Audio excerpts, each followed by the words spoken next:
queremos continuar a série de ministrações que nós estamos fazendo no livro do profeta Amós. E agora pela manhã nós vamos do capítulo 7, verso 10 até o verso 17. E à tarde nós vamos continuar então o livro de Amós, capítulo 8, e assim sucessivamente. Amém? Diz assim a palavra do Senhor: Então o sacerdote de Betel, Amazias, enviou esta mensagem a Jeroboão, rei de Israel: Amós está tramando uma conspiração contra ti no centro de Israel.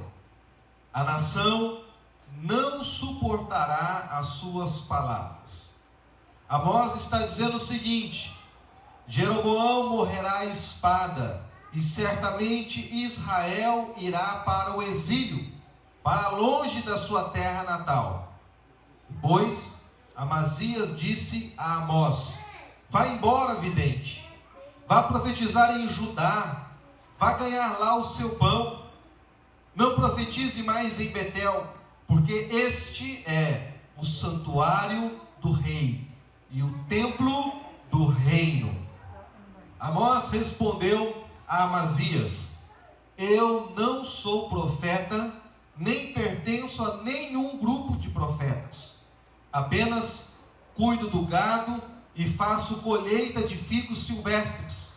Mas o Senhor me tirou do serviço junto ao rebanho e me disse: Vá, profetize a Israel, meu povo. Agora, ouça então a palavra do Senhor. Você diz: Não profetize contra Israel e pare de pregar contra a descendência de Isaque.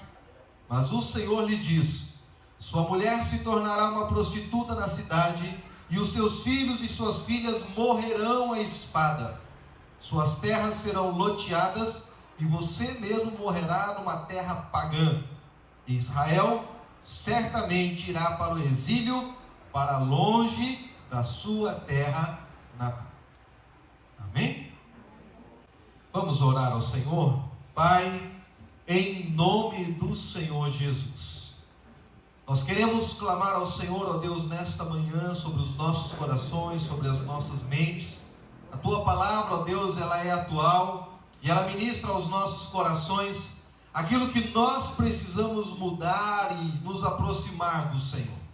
Deus, ajuda-nos a compreender o que o Senhor está falando com cada um dos Teus filhos. Ajuda-nos a entender o Teu propósito, ajuda-nos a entender, ó Deus, o Teu plano para as nossas vidas, em nome do Senhor Jesus. Amém, Jesus. Amém? Bom, nós estamos chegando agora no capítulo 7 de Amós, no versículo 10. E nesse texto há um embate, né? Uma discussão ferrenha, uma crítica de oposições entre Amós e esse profeta, esse sacerdote que era Amazias. Amazias era o responsável pelo templo de Betel. Para que nós possamos entender, depois que a nação de Israel se dividiu após a morte de Salomão, um grupo de 10 tribos e meia sobem então para o norte e ficam ali naquela região e constroem 3 santuários. Esses 3 santuários foram construídos sem a ordem de Deus, e esses santuários eram usados para adoração a deuses pagãos, a bezerros de ouro e todas as outras coisas que eles queriam fazer. Eles levavam aquele templo e diziam que Deus seria obrigado então a receber a adoração. A pessoa responsável por esse templo, principalmente o templo de Betel, era Amazias. Amazias havia sido escolhido pelo rei Jeroboão para assumir o templo, mas ele não tinha nenhuma orientação de Deus para fazer isso. Quando então Deus fala com Amós, Amós estava no reino do sul, cuidando das suas ovelhas e cuidando dos figos que ele plantava, os figos silvestres que ele colhia. E Amós então ouve a voz do Senhor e Deus diz para ele ir ao reino do norte e profetizar contra eles porque a nação seria destruída por causa do pecado que eles haviam cometido.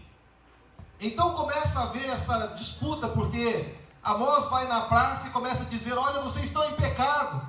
E Amazias ia lá e falava para o povo: não, é mentira, não acreditem em Amós, Amós está mentindo. Nosso templo aqui em Betel é um templo glorioso, é o templo onde o rei Jeroboão vem adorar o Senhor, é o templo que nós constituímos para que o nome do Senhor fosse erguido em nosso meio, então não ouçam Amós. E a disputa entre Amós e Amazias acontece no seguinte nível: Amós recebeu a palavra de Deus, e ele estava transmitindo essa mensagem de maneira fiel ao Senhor. Um pouco antes do tempo de Amós, o Senhor havia erguido Elias, Eliseu, e eles então começam uma escola de profetas em Israel. Essa escola de profetas era um lugar onde eles construíram um lugar grande para que todos aqueles que tivessem um chamado de Deus pudessem ir para essa escola de profetas, aonde eles poderiam se consagrar ao Senhor, ter os textos sagrados para ler, para que eles depois pudessem exercer o ofício profético aonde eles fossem. Amós não havia passado por essa escola. Amós não tinha nenhum contato com os profetas, não tinha o curso de teologia. Amós não era um sacerdote ordenado, mas Deus chama Amós para que ele vá ao reino do norte e profetize contra toda a nação.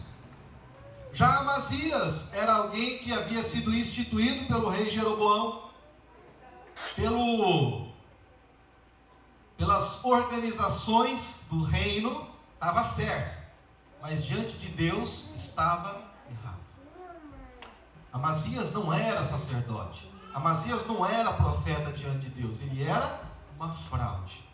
E esse texto de Amós, ele traz para nós exatamente esse embate em como nós podemos reconhecer alguém que serve a Deus e alguém que não serve ao Senhor. Porque, meus irmãos, qualquer um pode chegar e dizer: olha, Deus mandou te dizer, ou assim diz o Senhor, ou eu quero dizer para você que Deus está mandando você fazer isso, e nós vamos ficar sem saber quem é profeta de verdade e quem não é. Concordam comigo? Pois é, Amós estava profetizando em nome do Senhor.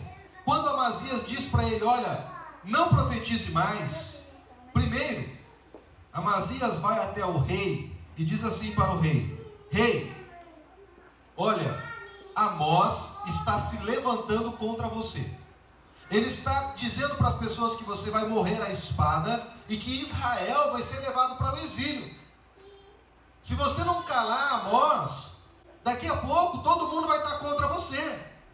Isso aí é um sindicalista que está aqui dentro do reino e está mobilizando pessoas contra você, Jeroboão, o rei de Israel.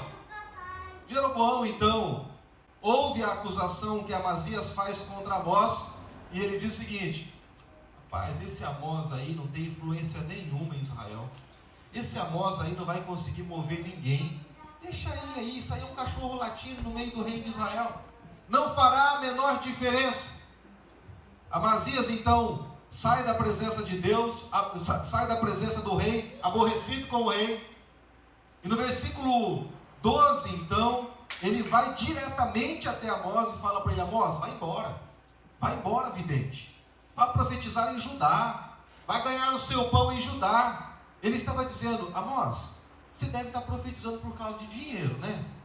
Então vai embora para o reino de Judá, que lá você vai profetizar, lá eles vão te pagar e você vai ter a tua comida lá, mas vai embora. A primeira coisa que nós podemos identificar em alguém que está de maneira fraudulenta diante do reino, diante do templo de Deus, é alguém que está preocupado apenas com dinheiro, com os seus recursos, com aquilo que ele pode receber. Pastor, mas como o senhor pode dizer que Amazias estava preocupado com isso? Versículo 13: não profetize mais em Betel, porque este é o santuário. Esse é o santuário? O santuário não é de Deus, o santuário é do rei. Eu fui colocado pelo rei, o rei me colocou aqui, então vai embora, porque esse é o santuário do rei, é o templo do reino de Israel. Em momento algum ele diz: este é o santuário de Deus, e você está fazendo algo contra Deus. Amazias não tem nada com Deus. Ele foi indicado pelo rei para estar à frente do tabernáculo ali, do templo, apenas para manter o povo preso à idolatria. Pastor, mas como assim? Vamos entender. Jeroboão assume o reino dividido, ok? O povo, toda a nação de Israel, tanto o reino do norte quanto o reino do sul, tem um templo que foi construído em Jerusalém, por ordem de Deus.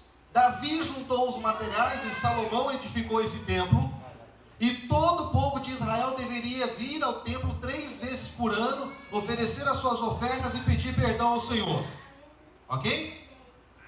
Como foi construído o templo de Betel? O reino estava dividido.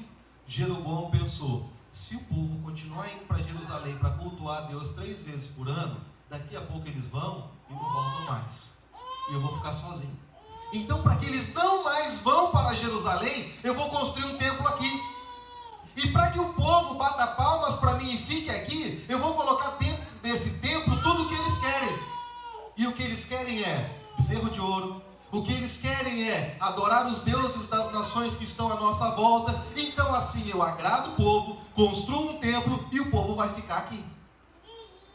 Então Jeroboão vai lá, constrói o templo, coloca o bezerro de ouro que ele havia construído dentro desse templo. Ele edifica ali esse lugar, e ao invés dele pegar alguém da tribo de Levi para estar ali cultuando ao Senhor, ele vai lá e pega o Amazias e fala: Amazias, assume isso aqui e mantém o povo aqui, porque nós não vamos sair, porque isso aqui é política, não é religião. Isso aqui não é para agradar a Deus, é para manter o povo aqui, para que eles não vão mais para Jerusalém. Você está entendendo as razões de que o templo foi construído? Qual a motivação do coração de Amazias, de Jeroboão? Não era agradar o Senhor, era fazer um templo para que o povo não fosse mais cultuar ao Senhor em Jerusalém. Assim nós começamos a identificar um falso mestre, alguém que tem o interesse apenas nas coisas deste mundo e não nas coisas do reino de Deus. Amazias, ele representa essa classe por vários motivos. Primeiro, a sua pregação é uma pregação mentirosa. Ela não está de acordo com as escrituras sagradas.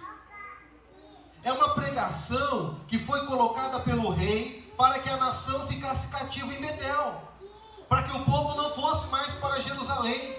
Não é para que o povo vá para o céu, não é para que as pessoas se arrependam dos seus pecados, mas é uma pregação para manter o povo ali, preso, cativo, em Betel, no reino do norte. Então, o que nós percebemos em Amazias é exatamente alguém que está iludindo as pessoas. E quando Amós vem com a palavra profética, com a palavra dizendo: olha, o Senhor está dizendo que vocês estão em pecado, a nação se prostituiu, a nação tem deuses falsos, a nação está se voltando para outros deuses, Amazias falou: peraí, quer ver o povo todo pedir perdão para Deus, se arrepender e voltar para Jerusalém? E aí eu, Jeroboão, vamos ficar sozinho aqui em Betel? Quer ver o povo voltar e se arrepender e começar a buscar um Deus verdadeiro e nós vamos ficar sozinhos? Porque, meu irmão, o que nós precisamos entender é que o falso mestre, ele tenta calar aqueles que falam a verdade.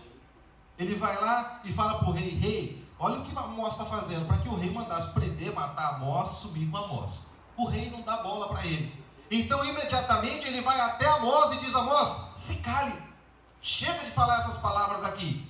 Vai embora para Jerusalém, vai embora para o reino de Judá, mas não fique mais aqui. Nós precisamos identificar um falso profeta ou um falso mestre da seguinte forma: existem níveis diferentes e tipos diferentes. Primeiro, existe o herege, que é aquele que pega o texto sagrado, distorce o texto sagrado para fazer a sua vontade, para que ele possa então usar a Bíblia como uma ferramenta para adquirir recursos, para enganar as pessoas, para levar as pessoas ao falso ensino, ou para justificar o que ele está fazendo. 2 Pedro, capítulo 2, verso 1, vai falar sobre o herege. O charlatão é aquela pessoa que usa o seu carisma pessoal para enganar as pessoas e dizer, não, olha, eu também sou de Deus, eu também sou chamado, você pode vir para cá. 1 Timóteo 6, verso 3 a 5, Paulo vai expor a Timóteo, toma cuidado, porque esses falsos mestres, eles vão enganar as pessoas, porque eles têm uma habilidade de enganar as pessoas fora do padrão.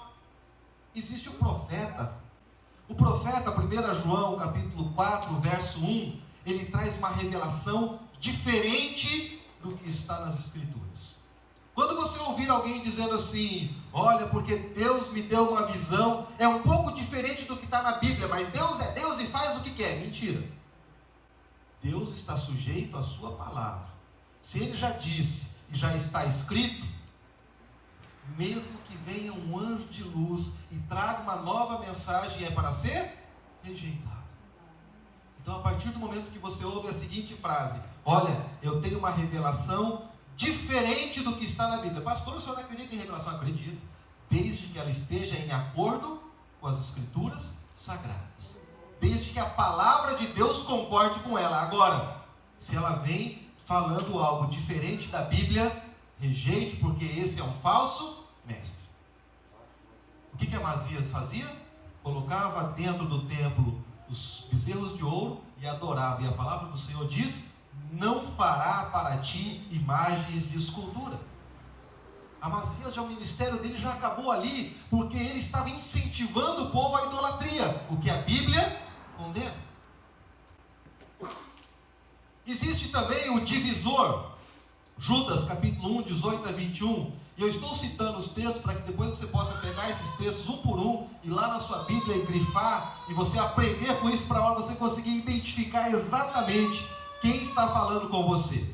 O divisor é alguém que fala, olha, Deus me trouxe uma visão e a partir de agora as mulheres não podem mais cortar o cabelo, então nós vamos pegar um grupo vamos formar uma nova igreja, a igreja do cabelo comprido, e ninguém lá vai poder cortar o cabelo. O Francis Rony já está excluído dessa igreja. E ele traz não é uma nova revelação, mas é uma doutrina que ele está colocando ela como verdadeira para perturbar, destruir a igreja e trazer divisão. Toda divisão, ela é maligna. Amém? O bajulador, 2 Timóteo 4, versos 3 a 4, é aquela pessoa que sempre vai dizer o que você quer ouvir. Você está lá fazendo algo de errado, algo que a Bíblia condena, e não, meu irmão, pode continuar, porque afinal de contas, olha como Deus está te abençoando, olha como as coisas estão dando certo, você pode continuar fazendo o que você está fazendo, porque Deus está com você. Mentira. Quando Davi pecou, e Deus manda o profeta falar com ele, Davi era o rei, o profeta poderia dizer assim, não vou falar contra o rei não, Davi é o rei, eu escolhi de Deus, mas o profeta vai lá e diz, o Senhor mandou te dizer isso. O bajulador é aquela pessoa que sempre te dá um tapinha nas costas, e o bajulador, irmãos, deixa eu só abrir um parênteses, ele é agradável, porque quem não gosta de alguém que fica te elogiando? Ruim é aquele que fica toda hora, tá errado, não faz isso, não faz aquilo, colocando o dedo na sua ferida. Segundo os filósofos, né? Quando você casa, aí você vai ter alguém pro resto da vida para dizer, eu te avisei. O bajulador é aquele que fica, não, pode continuar fazendo do jeito que você está, porque ele não está nem aí para você, ele quer mais que você se lasque, desde que você continue ali com ele. Você está errado, você está em pecado, você sabe disso, sua consciência está dizendo, a palavra está dizendo, mas alguém vem e te diz, não, pode continuar mentindo, pode continuar roubando, pode continuar fazendo o que você quiser, Deus vai te abençoar. Mentira.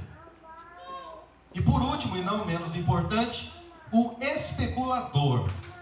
Hebreus 13, versículo 9. É aquela pessoa que sempre tem uma novidade para apresentar para você.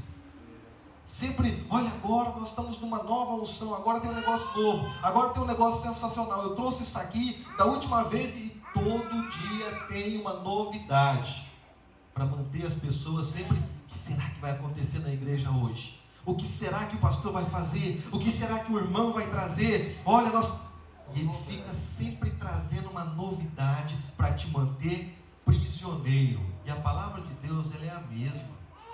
Não adianta a gente querer inventar novidade, a palavra não muda.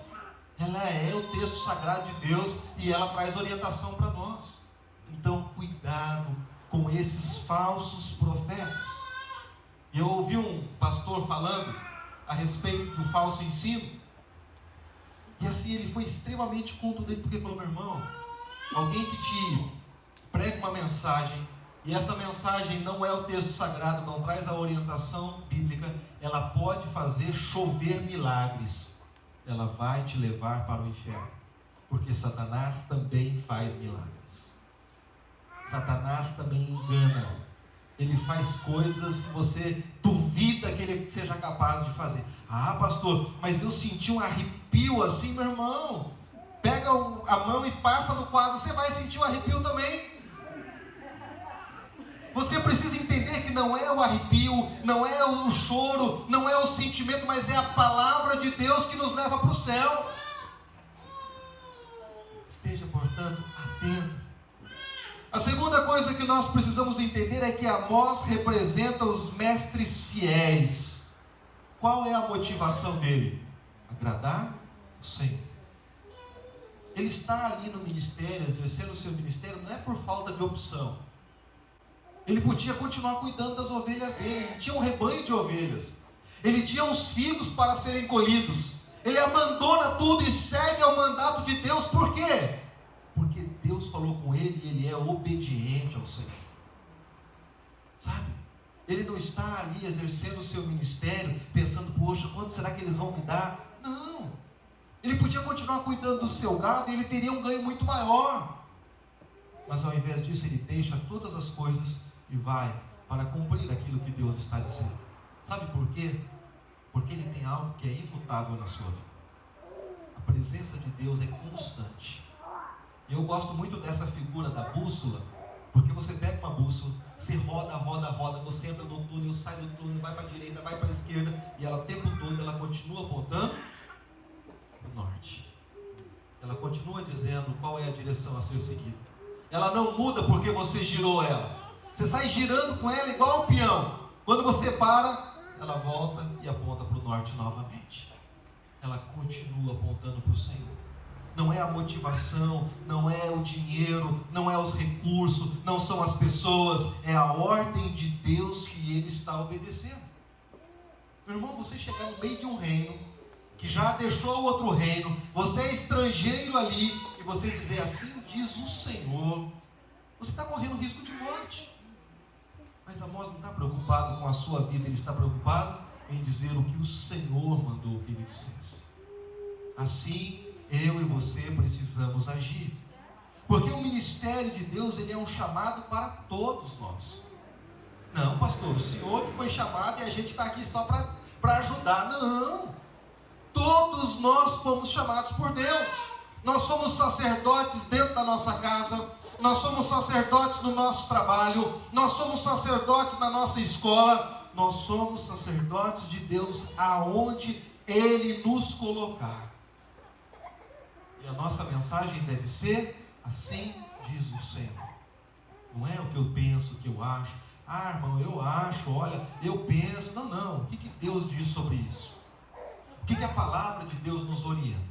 Se nós tivermos a orientação da palavra de Deus, nós nunca iremos errar. Sabe quando nós erramos? Quando nós começamos a achar. Quando nós começamos a querer andar na direção do nosso coração e da nossa vontade. Quando Deus chama Abraão e fala para ele: olha, eu vou fazer de você, Abraão, uma grande nação. Algum momento as coisas deram errado para ele? Deram. O momento que a mulher dele falou assim: Abraão, eu já sou velha, mas eu vou apresentar para você aqui Agar, a minha serva, tenha filhos com ela, e aí a gente vai cumprir a palavra de Deus. E ele parou de ouvir a Deus, deu ouvido à sua esposa, a Agar engravidou, teve Ismael. Até hoje temos confusão no Oriente Médio, porque ele não ouviu o Senhor. Deus falou para Jacó: olha, Jacó, você é o mais novo, mas eu vou fazer de você uma nação poderosa, eu vou estabelecer a minha aliança com você, não pode deixar. Na hora de receber a bênção, eu vou enganar o meu pai, eu vou colocar aqui as peles, e eu vou me apresentar.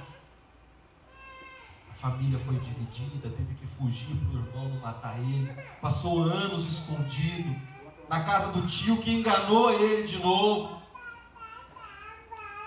Quando que as coisas deram errado para Davi? Quando ele parou de ouvir a voz de Deus, e ao invés dele estar junto com o exército na guerra, ele estava parado na sua casa, olhando pela janela. Deus falou: olha, por causa disso, teu reino vai permanecer, mas você não. Ah, eu vou te tirar, vou colocar um filho seu, porque eu prometi. Quando as coisas derem errado, quando nós paramos de ouvir a voz de Deus, e começamos a colocar a nossa opinião como mais importante do que aquilo que Deus deixou para nós. O que nós precisamos entender, meus irmãos, é que nesses dias, principalmente isolamento social, você pode escolher o que você quer ouvir na internet. Você pode escolher quem você quer seguir. E aí você ouve um pregador, um sacerdote dizendo assim: não, porque Deus vai te abençoar, porque você é a coisa mais importante que Deus tem. E nós começamos a achar que nós somos importantes e Deus está ali para nos servir. Mentira. Mentira. Nós somos servos do Senhor. Ele é o Senhor e Ele deve ser servido. Filtre tudo o que você ouve pelas Escrituras Sagradas, principalmente quando for o pastor Paulo pregando.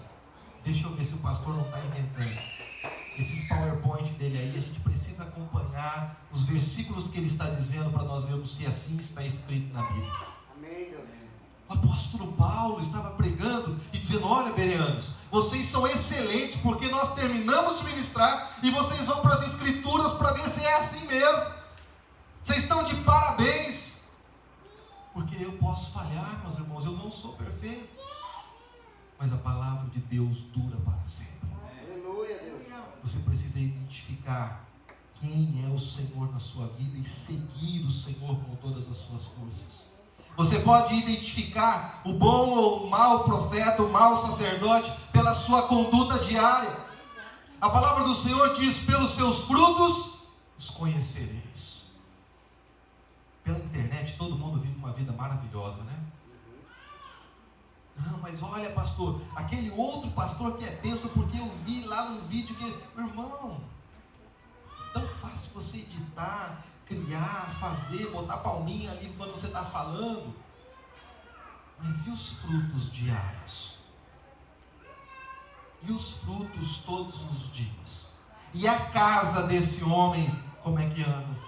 Ah, pastor, mas espera aí, ninguém... Meu irmão, pelos frutos nós conhecemos todos. Podemos falhar, mas quando falhamos nós temos que nos humilhar diante de Deus e pedirmos perdão, e não tentar justificar dizendo: mas Deus está abençoando e Ele vai continuar abençoando. Siga as Escrituras e vigie o seu coração constantemente. Não confie no seu coração. Seu coração é enganoso. A palavra de Deus é a verdade que dura para sempre. Coloque-se em pé, eu quero orar com você nessa manhã. Aleluia, Deus. Tu és maravilhoso, nosso Deus. Feche seus olhos, coloque a mão sobre o seu coração e peça a Deus nessa manhã: Senhor, vigia o meu coração. Não permita que eu venha pecar, não permita que eu venha me desviar, não permita que a minha vontade venha a ser maior do que a sua, mas que a minha vontade venha estar submetida à tua palavra. Que o meu coração esteja embaixo da tua palavra, que tudo aquilo que eu fizer possa passar, ó Deus, em aprovação diante do Senhor.